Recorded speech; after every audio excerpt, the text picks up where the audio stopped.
Heute sind wir beim Chuan House, dem vermutlich besten Sichuan Part-Time-Restaurant Berlins.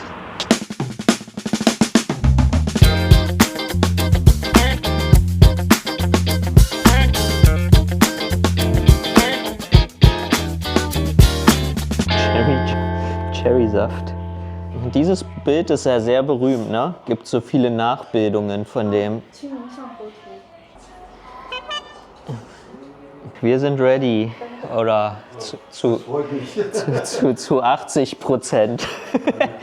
Also wir machen einmal Dandan-Nudeln. Danamien? Ja, Danamien. Vorspeise, ne? Genau. Dann machen wir Hongyo Shaoshou, also gekochte Wonton mit Schweinefleisch. Alles klar. Ach so, weil du hast eben Danamien rausgehauen, dann dachte ich, da können wir jetzt weitermachen. Danamien, das ist so eine meiner Lieblingsspeisen. Ja? Also Das war jetzt meine nächste Frage. Habt ihr so eine Empfehlung hier, was euer bestes Ding sozusagen ist, was am meisten die Sichuan-Küche repräsentiert? Genial ist der Fischtopf. Der ist richtig gut. Ja. Ein trocken gebratenes Hähnchen. Laze-Hähnchen, ja. Das ist genial. Laze-Hähnchen, das ist geil, ja, dann haben wir zum Vergleich. Nimm entweder so einen Rindfleischtopf, nimm Mapo-Tofu oder nimm diesen Fischtopf, den auf der ersten Seite. Komm, wir machen noch Mapo-Tofu, aber mit Hackfleisch. Alles klar, ja. Ja, wollen es ja richtig machen. Abonnieren, liken, kommentieren. Deine Frau kommt dann aus Sichuan oder wie kommt die? Hunan daneben quasi. Ja. Also weniger Pfeffer. Wie seid ihr dann auf die Idee gekommen, ein Sichuan-Restaurant aufzumachen? Das ist meine Lebensgeschichte ja nie. Ich hatte mal ein Ferienhaus in Teneriffa gehabt und das haben wir immer vermietet. Ja. Das war immer unser zweites Einkommen, weil es ganz gut gelaufen ist. Corona-Zeit ist es nicht mehr gelaufen. Ja. Meine Frau lag mir schon immer in den Ohren. Ja. Mit Restaurant oder Kaffeebar oder sowas aufmachen. Und naja, ich wollte eigentlich meine Rente jetzt dieses Jahr dort verbringen. Dann habe ich erstmal dieses Haus an so einen Engländer verkauft. Das Geld war auf der Bank. Sie kam eines Nachmittags, meinte, was hältst du davon, können wir machen, nicht so teuer, bitte und so weiter. Und ich habe gedacht, happy wife, happy life, machen wir, aber ich arbeite doch nicht. Jetzt so. Aber es läuft halt immer so. Ja. Ich meine, sie hat es unterschätzt. Also, wir haben beide noch andere Jobs, also tagsüber. Und sie dachte halt, ja, so ein kleines Restaurant, das läuft von alleine und kommt. Ja, aber ihr habt hier schon ordentlich Sitze, ne? Ja, das ist. Der befüllt sich. Es ist halt eine ewige Lauferei. Aber nee, es ist okay. Teilweise macht Spaß, teilweise ist es grenzwertig. Du warst auch selbst in China, oder? Ja. Wie lange? Oh Gott. Okay, jetzt weiß ich schon Bescheid. Nein, ich habe mit Hongkong am Anfang Geschäfte gemacht. Und dann mit Festland, also mit China. Habe unseren Plastikmüll dorthin verkauft. Ja. Die haben da Plastiktüten rausgemacht. Und, naja, so alles quer durch. Ich habe diese Blechdosen für Dresdner Stollen von der bekannten Hongkong-Chinesen bekommen und lauter solche Kleinigkeiten halt. Kupferkabel habe ich an einen verkauft, der hat ein Wertbauunternehmen für sehr Milliarden gehabt. Also alles quer durch im Endeffekt. Jetzt haben wir seine Lebensgeschichte hier. Super. Ja. Und zwar Hongyo Shaoshou. Das heißt, Hongyo ist rote Öl und Shaoshou sind diese Teigtaschen, sind seit den 30er Jahren sehr berühmt und haben ihren Namen einfach durch die Falttechnik bekommen. Ja, und hier siehst du schon super dünne Teig. Guck mich, ja, wegen dem Öl. Wenn man die so einölt, dann rutschen die. Ja. Ja. Ein bisschen scharf. So ganz mild für uns. Wir sind ja jetzt auch überkrass trainiert. 2 Wochen in Sichuan, aber meistens immer nur Ma. Also Fokus bei dem Gericht ist eigentlich so auf den Chili und La und dem Chiliöl. Findest du die gut? Was? Das Chiliöl ist lecker. Ach, das Chili ist nicht so lecker. Warum? Wie schmeckt das? Es brennt so. Ich mag diesen trockenen Chili. Das Chiliöl brennt so. Nee, das trockene mag ich. Trockene. Aber ich finde der Teig ist auch anders, ne? Der Teig ist so ein bisschen geschmacklos. Ja, das stimmt. Aber die Füllung, hier guck mal, ganz klassisch, relativ simpel. Mal einfach nur Schwein und sonst nichts. Also vielleicht ein bisschen Sichuan-Pfeffer. Wir haben gelernt, der Koch kommt ursprünglich aus Hunan, war aber ganz lange in Sichuan unterwegs.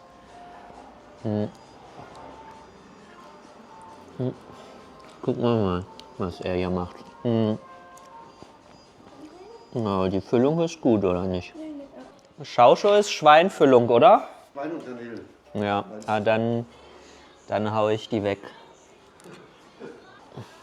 Dann da Nudeln. Willst du reinhauen? Soll ich mischen für dich? Also, guck mal, aber erstmal können wir ja angucken. Erdnüsse, gehackte. Ja. Gurke. Was für ein gehacktes? Soll ich kurz testen? Schweinchen. Okay, ich mische. Und unten ist das Chiliöl. Achso, du mischst jetzt dann. Na ja, komm dann.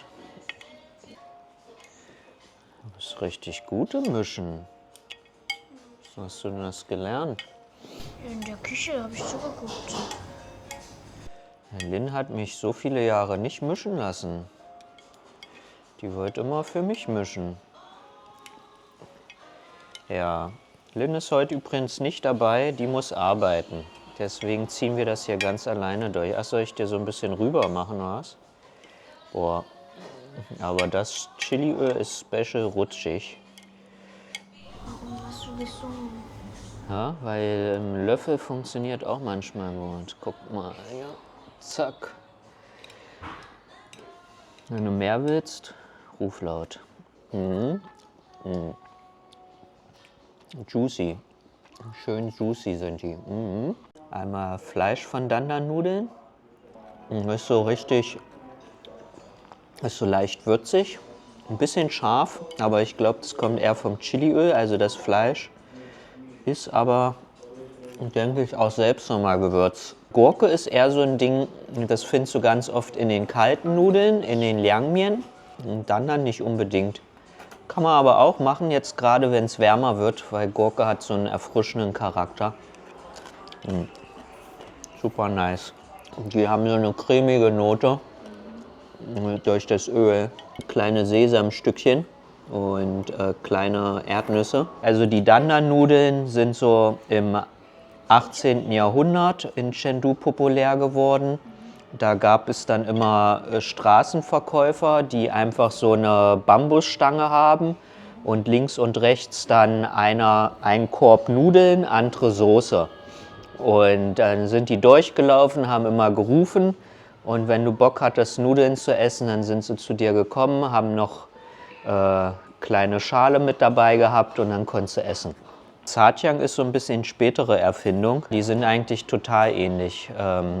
Wobei jetzt bei den Dandan-Nudeln wird das Fleisch anders angebraten und die Soße ist auch anders. Also Dandan hat eher so den Fokus beim Chiliöl und Zhajiang hat noch eine eigene Soße mit dabei. Und die Soße wird zusammen dann in der Pfanne so durch, bis die ein bisschen abgetrocknet ist. Deswegen auch Dandan-Nudeln ist ja hier auf der Basis von dem Chiliöl so eher so ein soßiges Gericht und die Zhajiang sind aber oft noch trockener. Also wir haben heute richtig viel so Straßensnacks. Die Shaoshou sind berühmt als Straßenessen. Chengdu allgemein hat ganz lange Kultur vom Straßenessen. Also es gibt eine Geschichte zu den Dandan-Nudeln, dass die berühmt wurden durch einen Straßenverkäufer, der hieß Chen Baobao. Und der Mapo Tofu ist berühmt geworden durch eine öffentliche Esserei, wo die Besitzerin Chen heißt. Und dieser Laden ist bis heute berühmt. Wir haben den auch ausprobiert. Ich würde so gerne das oben verlinken, aber wir müssen erst das Video schneiden. Müsst ihr Ausschau halten. Kannst du schon fast sagen, hier, Berliner Tofu. Es gibt hier in Berlin eine große Tofu-Company. Aber der Tofu, genau, ganz klassisch ist dieser ganz normale weiße Tofu. Die Soße ist nicht so dick wie jetzt zum Beispiel bei Shuefang. Die haben die so richtig ja stark angedickt. Diese merkt man ist durch Substitution, heißt du kochst, Wasser weg, dann machst du wieder Wasser rein, kochst es wieder raus und so dickst du die an. So viel als stärker. Keine? Nee, diese ist angedickt durch Auskochen und so musst du das machen. Und das merkst du jetzt hier im Geschmack, du hast nicht den Stärkegeschmack, ja, sondern du hast einfach die Soße. Also hier hast du große Rindfleischstücke, ja. Diese ist auch, also traditionell, dieses Gericht ist gewachsen von ursprünglich so großen Rindfleischscheiben zu kleinen Schweinegehackten oder Rindergehackten. Also das ist auch, hat er richtig gelernt. Ja. Ja, du kannst schon Hackfleisch machen, aber schon ein bisschen groß, weil wie sollst du das hier finden? Du isst ja jetzt nicht ausschließlich mit Löffel oder so. Und das Geschmacksprofil ist besser. Du hast immer den Mix zwischen den weichen Tofu, den mehr gebratenen Hackfleisch. Diese ist ein bisschen stark auf der salzigen Ecke. Und was ich gar nicht gesagt habe, weil ich habe mich über die letzten 2 Wochen so dran gewöhnt, das ist das erste Gericht, merkst du richtig, es kribbelt. Ja, also hast du den Sichuan-Pfeffer. Und das ist diese Kombination aus Sichuan-Pfeffer.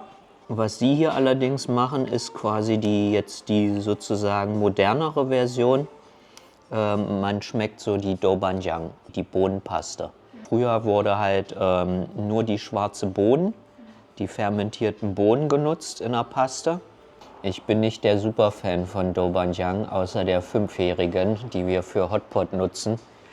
Aber wenn die noch nicht so lange gereift sind, dann sind die immer sehr säuerlich. Und ich bin nicht der Superfan von sauer. Und ja, deswegen, ich mache meistens Doubanjiang, muss nicht unbedingt für mich sein. Doje hat man für Mapo Tofu auch vielleicht 80 Jahre genutzt. Und ganz früher gab es auch kein Doje. Ganze alte Mapo Tofu würdest du heute nie wieder erkennen und würdest du vielleicht auch gar nicht lecker finden. Weil ganz altes Mapo Tofu hast du quasi nur den Tofu, ja, aber der war auch in der Minderheit, also nicht so viel wie hier, siehst du ja. Der Tofu ist total präsent einfach, ja. Sondern damals war weniger Tofu, war viel mehr Fleisch, weil es ging darum, dass die Leute Kraft und Power kriegen. Ja, und Tofu ist nicht so das nährstoffreichste Essen. Ja. Weil der zentrale Fokus von Chem Mapo früher war quasi, du konntest auch deine eigenen Sachen mitbringen und sie haben dann für dich gekocht. Das waren die Anfänger. Und später haben sie dann eigene Gerichte angeboten. Mapo Tofu war quasi eins der ersten Gerichte. Und dann ging es immer darum, weil sie in der Nähe von einem Markt waren und die Leute da hart arbeiten, dann brauchen sie Power. Ja? Und natürlich, wenn du dort essen gehst, dann willst du was haben, wo du danach weiterarbeiten kannst. Ja? Und deswegen waren die Gerichte alle ein bisschen kräftiger. Also die Leute in Sichuan, die mögen richtig so einen kräftigen Geschmack. Deswegen auch der Mix.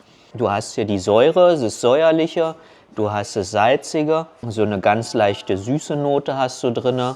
Dann hast du das Scharfe vom Chili, das Kribbeln vom Sichuan-Pfeffer. Ja, das Einzige, was ganz oft ich würde sagen, in der Chengdu-Küche sieht man das manchmal. Und dann im Süden eigentlich fast gar nicht, ist jetzt zum Beispiel, dass du das Bittere hast.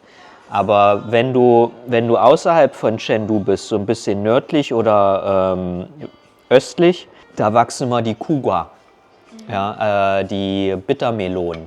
Und dann gibt es so viele Gerichte, die um diese Bittermelone drumherum gebaut ist. Ja, und dann hast du auch die bittere Komponente und dann hast du eigentlich alle Geschmacksrichtungen abgedeckt. Ja, früher mussten wir alle hart arbeiten. Da konnten wir hier nicht am Tisch sitzen und Videos machen, sondern da mussten wir alle Sachen tragen. Ja. Okay, guck mal, hier gibt es so eine Muschel. Komm, wir kippen das jetzt einmal so ganz aus. Guck mal, also wieder ein ganz anderes Latzehähnchen hier. Was findest du der Unterschied zum letzten Mal? Kleine. Kleiner, okay, sehr gut aufgepasst. Lynn meinte übrigens, du musst mehr in die Essschule gehen.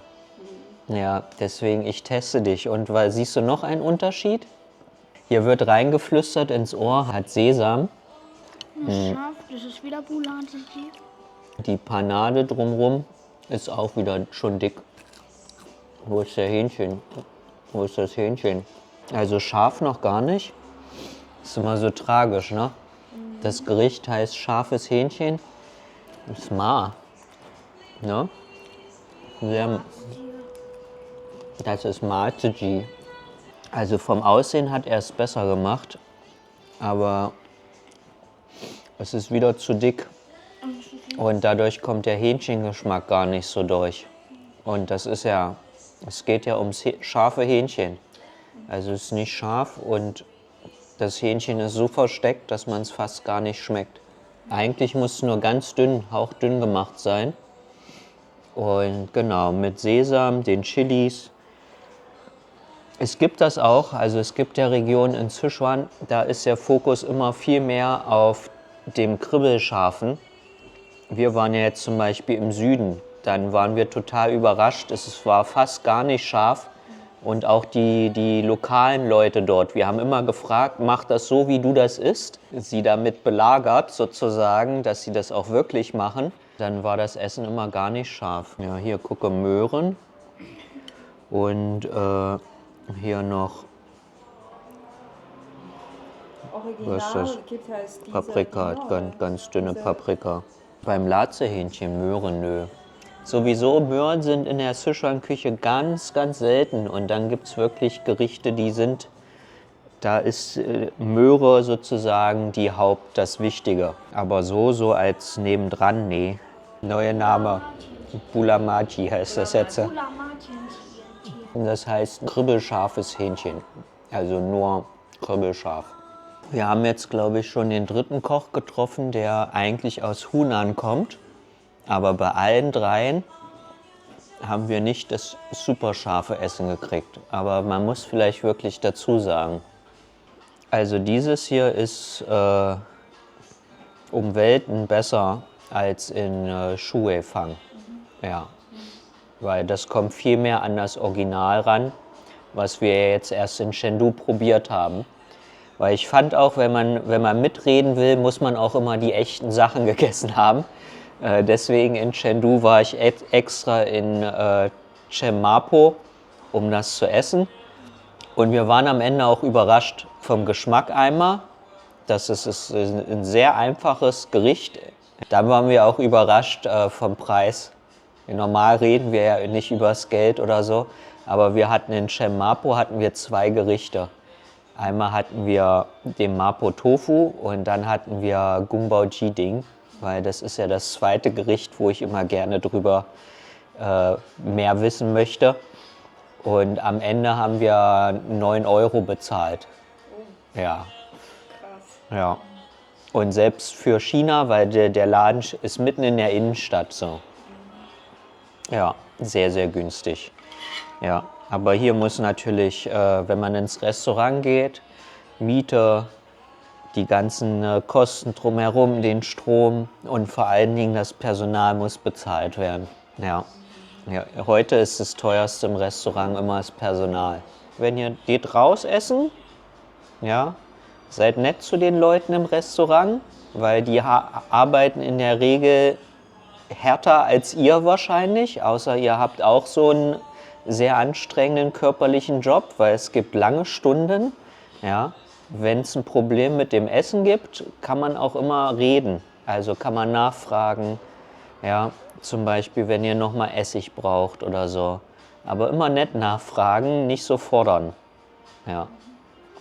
Und dann seid ihr der beste Gast und jeder freut sich über euch.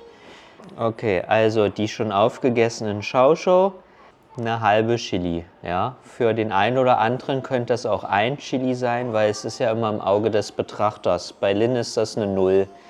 Dann haben wir das Latzehähnchen. Ja, auch 0 bis halbe Chili. Die Dandan-Nudeln, jetzt ist hier noch ein bisschen Tofu drauf. Lasst euch von denen nicht stören. Also die Dandan-Nudeln, ja, maximal eine 1, aber vielleicht auch eher wieder halbe Chili. Also heute sind wir relativ mild, ne? Und ich glaube, der Mapo Tofu war der schärfste, oder? Was sagst du? Ich habe probiert, ich finde, das war das nicht schärfste. Oh, das war das nicht schärfste. Also ich würde auch sagen, irgendwas zwischen 0 und 1. Ja, das Problem ist halt, die meisten können es dann nicht essen. Das Geilste war, ich hatte eine Chinesin da, die bestellt sich auch den Mapo Tofu. Meint dann, sie will den Original scharf haben. Ja. Bevor ich geschaut habe, hat sie Ja, wir haben jetzt gar nichts gesagt, ne? Habt ihr dann alles ein bisschen milder gemacht, oder? ein klein wenig. Also, Ja. Bevor ich geschaut habe, hat die Hälfte der Chili-Soße drüber. Nächstes Mal gehen wir wieder auf die Suche nach dem besten Sichuan-Restaurant in Berlin mit einem kleinen Twist. Wir haben noch einen Gast und sie erzählt uns bestimmt sehr viele interessante Sachen über veganes Essen. Da findet ihr unsere Playlist und könnt euch weitere Restaurantbesuche anschauen. Und hier geht es noch zu einem weiteren coolen Video.